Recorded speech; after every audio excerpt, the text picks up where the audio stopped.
I'm Don Hammock, the Sports Information Director at Mississippi Gulf Coast Community College. Thank you for joining us for another episode of Bulldog Blitz. We'll talk with Coach Chad Huff about the Bulldogs' 28-14 loss at Jones County. We'll also meet defensive lineman Carson Jordan. Later in the show, we'll talk about defensive secondary play. Stick around. We're on the field with Mississippi Gulf Coast coach Chad Huff. Chad, a rough game tonight up here in Ellisville, I think. Obviously, definitely the outcome we were looking for. Credit to Jones, good football team. They played well tonight. We didn't play particularly well, and obviously it showed. We just did not play the way I know we're capable of playing. They did a good job up front. I knew they were good going in. Some really good football players on the line of scrimmage there. We challenged our guys and had some opportunities there early. We didn't capitalize. I know on both sides of the football we didn't play well enough. Too many missed tackles. Had guys in position. We got to make plays when we get opportunities to make plays. And tonight we didn't do that. Jones made some plays and enough to win the football game. And our guys, I thought, finished. They played hard and never quit. But at the same time, I don't know how smart we played at times either. But I'll take responsibility as a head football coach, and we'll definitely learn from it and definitely get better from it. And we'll see. The biggest thing we talked about all year, last 2 weeks we've done is we've taken care of the football, and defensively have done a really good job of keeping guys in front of us and making that tackle, in the second level, second, third level. Tonight we didn't do that as well tonight. Started second half, turning the football over there, first 2 possessions. You cannot do that. You can't do that in games like this. Down already, and just giving putting defense in bad situations, giving the football to them and keeping the momentum on their side. Special teams tonight. Gambled a little bit there early, heck, if it works, it works. It would have been a great play, big momentum change there for us. But looking for some momentum, and but defense I thought responded, came back and shut them out, made them punt it. And, we got the ball back, so they did their job. We had a blocked field goal there, there that I felt like Josh could have made. It's 3 points there, and. Just like last week, red zone. We got in the red zone last week against Pearl River a couple of times. We made mistakes. You cannot do that. When you get in the red zone, you got to focus. You got to lock in. And no doubt there we was on, I think it was a third down, third and short. And you may correct me. We jumped off sides and backed us up. Had an opportunity to convert that, move on down, got a chance to score a touchdown. And I think that's what led to the call there on the fake field goal. But. We got to learn from it. Got to move on, and I did hate it for the fans that travel and the band and all the people that were here tonight supporting our football team, and disappointed we did not give them the outcome they were here to see.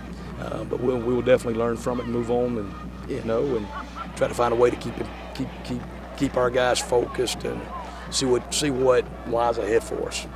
Thought one bright spot tonight, Brandon Martin, I thought made some good catches for you, had a late touchdown, but he was able to be pretty effective, I thought.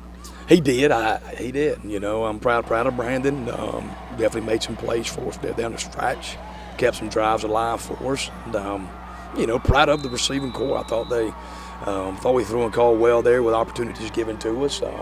We had some the quarterback, Larry, was at times – got to give him a little bit more time. We do. But they pressure. They were a pressure defense. We knew that coming into the game, they were going to be a pressure defense. But I think we outgained them, offensively, and gave ourselves a chance at times. But just at the end of the day, did not make the plays to get us on over the top and get the momentum back going our way.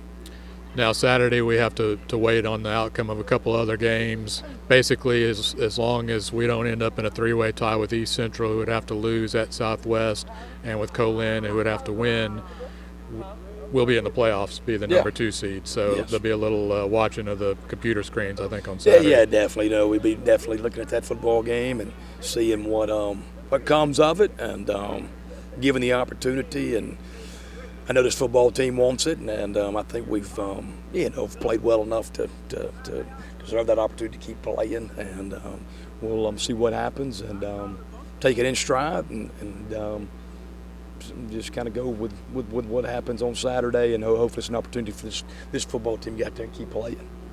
Thank you, Chad. Appreciate it. I do feel like I found a place here.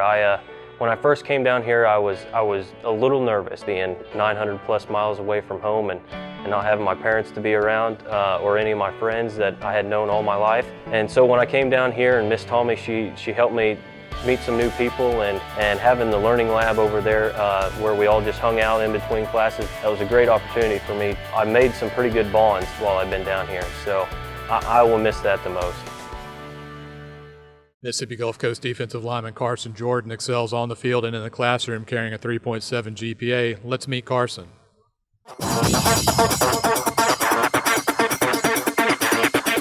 I came here because I want to be a part of a winning program, and I feel like the first time when Coach Broussard and Coach Huff came in my house and talked to me, I feel like they'd be good coaches for me.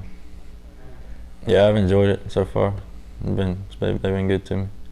Coach Broussard's taught me a lot about my technique on the D-line, and he's taught me a lot since I got here. He's taught me to play with my hands a lot more, helped me get off of blocks.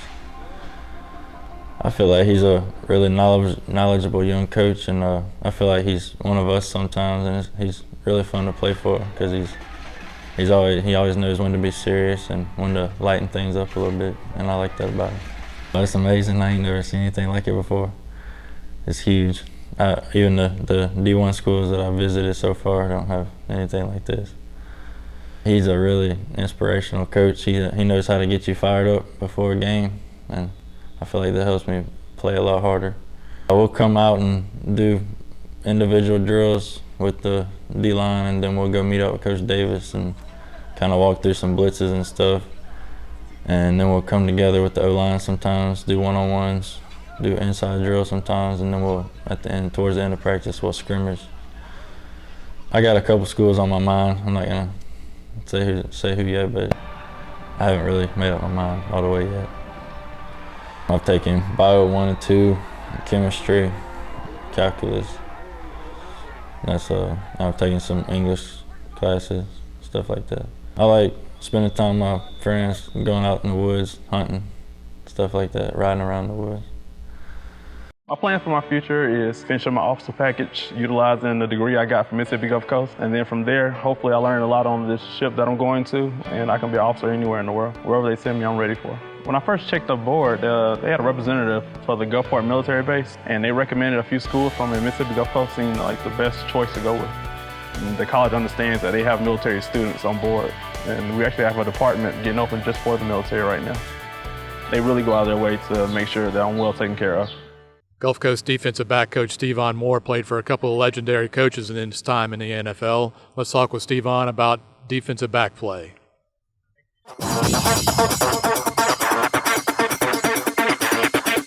I'm Stevon Moore, defensive back coach at Mississippi Gulf Coast Community College. All right, today we're going to talk about coverage and particular technique and how we do things here at Mississippi Gulf Coast. All right, first we're going to get started. I'm gonna draw up the formation, which I already have drawn up, and then I'm gonna draw up some responsibility for the guys and some technique stuff. All right, so we play a 3-3-5. All right, we got 3-man front. All right, we play our guys, our ends in a 5, all right, and then our nose in a shade, all right. So now we have 3 linebackers, we have 2 stack backers, and a mic, all right. So on the weak side, all right, we have our stack, All right, and then Mike in the middle, right backer, he'll be inside. All right, we have our strong safety. We have 2 strong safeties. We call them dogs. All right, so our dog either going to be an apex player, all right, or he's going to be a half field player. All right, corners, all right, they 5, all right, by 6. Outside tech, 5 by 6, 6 yards, all right. Probably a half a yard outside the number 1 receiver. That's number 1, that's number 2. All right, we count from outside in, all right, when we do our coverages. All right, free safety, all right, we're gonna play inside pad of number 2. All right, strong safety, weak safety gonna play inside pad of number 2. All right, so we're gonna play approximately in the 12 to 14 yards, all right, on our alignment, 12 to 14 yards. All right, so how I teach this, all right, free safety got to give a strength call. All right, strength call will be Ringo, that means right. All right, Ringo. All right, so the strength is right. All right, and so now the Mike linebacker can set the front. All right, so before the play gets started, all right, I teach my corners and my half field safety, all right, to read number 2. All right, they need to read this guy. All right, they're looking for a vertical release. If we get a vertical release, all right, by number 2, all right, so that means the safety have all of number 2, okay? If I get any break by number 1, that means my corner's reading also, all right, and he's gonna trigger, all right, on the out. He's gonna trigger on out, all right? My apex players, which I have 2 in cover 2, all right, so now they're reading seam, all right? If no seam, he'll drop the curl. All right, hold off the seam, which now the stack backer have a seam, so he got to hold off the seam. When 2 is vertical, all right, that corner gonna sink. So we'll sink the corner. All right, sink the corner. All right, so now, all right, as a free safety, all right, get a break by number 2. All right, now quickly, all right, he got to get over the top of number 1. We call that a 2-to-1 read. All right, we have a 2-to-1 read right here. Okay, so everybody got to make sure they pay attention to details, all right, especially these two guys, all right, the weak corner, all right, and the weak dog, and the strong corner, and the free safety. All right, my backers, now I got a middle dropper, 2 middle droppers here, all right, which we like for the opponent to throw through a net. All right, I like zone coverage a lot, all right, because now the quarterbacks in this league, I mean, I don't know how well they read coverages. Some of them read it pretty good, but I'd rather for those guys to throw through a net than get one-on-one, and then they know where to go with the pass. Thank you for joining us for another episode of Bulldog Blitz. We'll see you next time.